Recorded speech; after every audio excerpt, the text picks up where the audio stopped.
guys, Kaylee Jane here with Cedar Winds Farm. It's a nice, warm, sunny, late March day today, and I'm hoping to get my bucks and Weather moved out onto pasture today. And the pasture that I'm planning on putting them in is the one that I was using for my winter pasture, which I featured in the video series that I did this winter. And I have not had goats in there for, I think, a little over a month. And I actually haven't walked it recently either. So I wanted to get in there, get it set up for my boys, and hopefully also take a pasture walk as well, and just kind of look and see what impact the goats have been having in there since the last time I went down there and had a look. So here's my current setup. I got a little shelter here. Got some fighting goats. Quit fighting. Ouch. Don't do that. Hay feeder. Hi, Linus. Mineral feeder. I may need to add another house. I'm not sure if they'll all go into that one or not. So we're going to have to wait and see. I think tonight's going to be a bit chilly. And, oh my gosh, tomorrow night also maybe is a bit chilly. But after that, the weather should be pretty warm. I'm about to get knocked down. Quit fighting. Quit fighting. Knock it off. Oh my gosh, I hate it when they fight next to me like that. My clover is finally coming up that I planted. It took forever. I saw the little sprouts and I didn't see anything else, so I thought maybe something would happen to it, but there's a bit of clover right down there. Hi, boys. Stop fighting. There's no reason for this. Just be nice. Oh my gosh. You are full of beans. Oh my word. This is why they need to be out on the land. They were just going crazy at home. All right, boys. We're taking a walk. Come on. So this is the pond bank where I had them during the winter. And you can see that this is really eaten down, but this starting autumn olive, quit huckleberry, starting to grow back out again. So I'm hoping that they can keep working on that.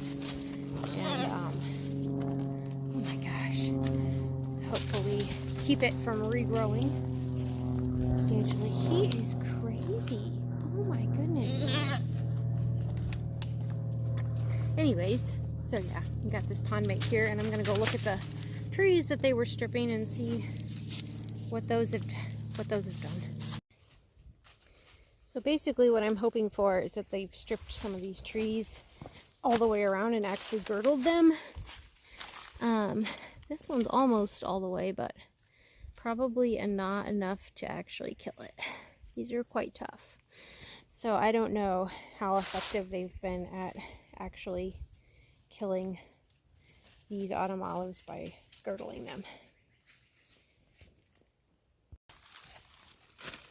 This is a winter creeper vine, and they've really gone after the winter creeper, which was growing along the ground, along this little drainage gully here.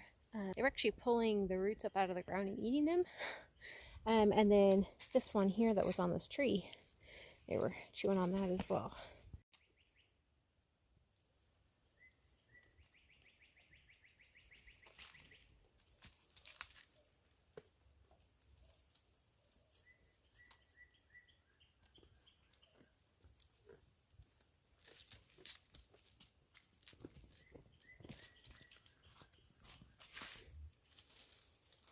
So they're attacking the multiflora rose right now. I think multiflora rose is more palatable to them than the autumn olive. In general, it seems like that one is one that they choose to eat before they'll eat the olives. And so it'll be interesting to see how much they continue to work on the olives in this pasture area now that there are other food sources starting to leaf out and become available. I'm hoping that they'll continue stripping leaves and maybe even bark from the autumn olives, but I'm not sure if they will. Anyway, it just seems like it's a bit less palatable.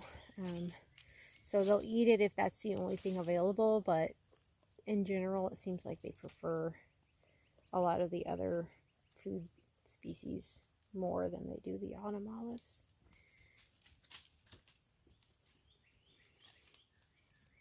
So this is another little stand of autumn olive, and you can see some of the damage here. Some damage on this one.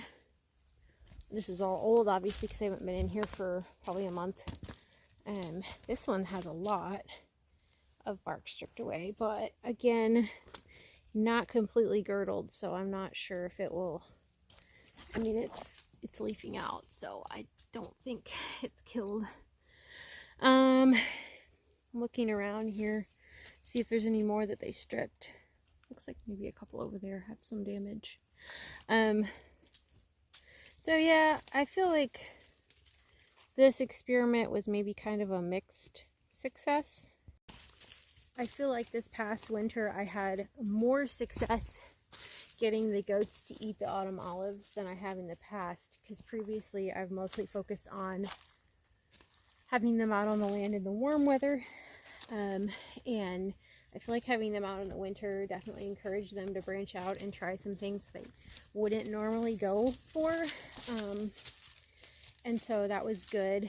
And so that, you know, like the bark stripping and everything was definitely helpful, but I feel like I probably didn't have enough goats for the amount of land that I have them on,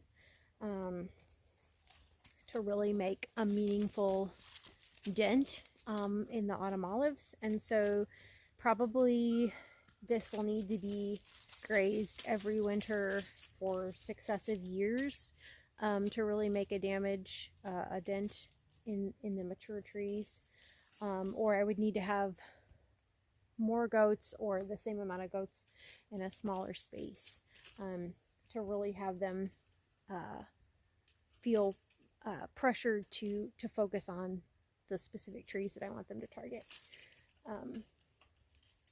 So it was an experiment, and I definitely learned some things. Again, you know, I think grazing the goats out here for the summer, this is a fairly large area. There's more to this area than just this little spot here on the pond. And so, I mean, there's probably enough here to last these three boys probably all summer long. They could just stay out here and have plenty to eat.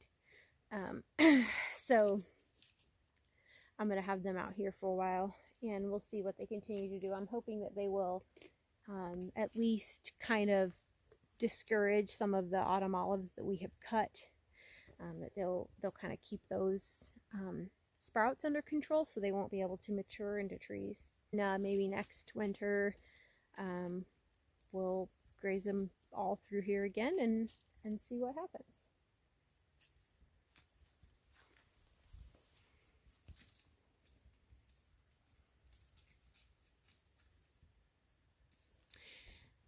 These boys just go crazy.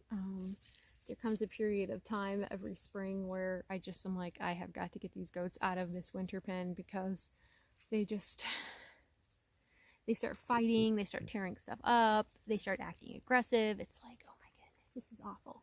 So yeah, I'm glad that I got them moved out, and hopefully they'll stay in. That's always the dicey thing. I like to move my goats. What are you doing? Are you eating my hat? I like to move them when I'm going to be around a lot, and I've been a lot busier here lately, so I haven't been able to move them, because I don't want to be gone all day and have them get out and, you know, not be able to put them back in again. So I'm here for the rest of the day today, and I'll be here most of the day tomorrow, so hopefully they won't get out, and if they do, hopefully I'll be able to catch them and put them back away. So yeah, it's definitely starting to feel like spring. You can see all the stuff that's greening up and leafing out, and we could still definitely get some cold weather. We've had snow in April before, but it's just nice to have these goats back out where they belong, out on the land and foraging for themselves. The boys pretty much feed themselves all summer long. I don't really give them any hay unless it's really dry and we run out of forage for some reason. But yeah, they pretty much just hang out and live on the land, and honestly they thrive out here. They do so well. They're happy and healthy, and I really hardly ever have issues with them during the summertime, and I don't have to hardly trim their feet or anything because they move so much that they keep them worn off. So it's just a really great environment for them, and they're definitely happy out here where they belong. Well, I just drove down to check on my goats and I don't see them, so that's actually really promising, because usually if they're freaking out, not enjoying a new pasture, they'll be up by the road or at a fence line. So they're probably out grazing somewhere, which is exactly what I want them to do. It seems like usually if goats are going to get out of the pasture, they do it within the first day or two of being moved, or when they get hungry. I was having trouble keeping them in this pasture a month ago because they had eaten down most of the green stuff that was available at that time, and there wasn't a whole lot for them to eat that was fresh. Obviously they had their hay, and then they could see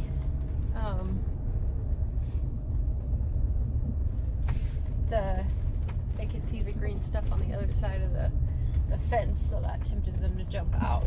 So it's really important if you've got goats out on the land and you're containing them in electric. I mean, none of my fences are goat proof. They can get out if they want to. So it's really important to stay ahead of them when it comes to making sure that they have enough to eat, so that they don't get hungry and they're not tempted to jump out. And another thing that I found is they have to acclimate to an area. So, you know, if it's a new spot that they've never been in before, they may feel insecure there and they may not feel safe. You got to remember, goats are prey animals, so you put them into a new pasture, and you know, for all they know, there could be predators lurking everywhere, and they're just waiting to jump out and grab them. And so they especially are uncomfortable in pastures that have no visibility. So, you know, it's nice if you can to give them an area that's kind of on higher ground and is cleared out, so that they can kind of get a clear field of vision, so that they feel safer, because they can see if there's predators or anything out there. And so I'll usually set up an area for them in a spot that is open, and you know, I'll put their minerals and their water and their shelter and everything there, so that they kind of have a little hangout spot where they feel safe. They should feel fairly safe in this pasture that I just put them in, because they were in it all winter long. I would put them out there, so they're fairly familiar with that area. So hopefully they'll stay in. So thanks for watching, and I'll see you guys next time.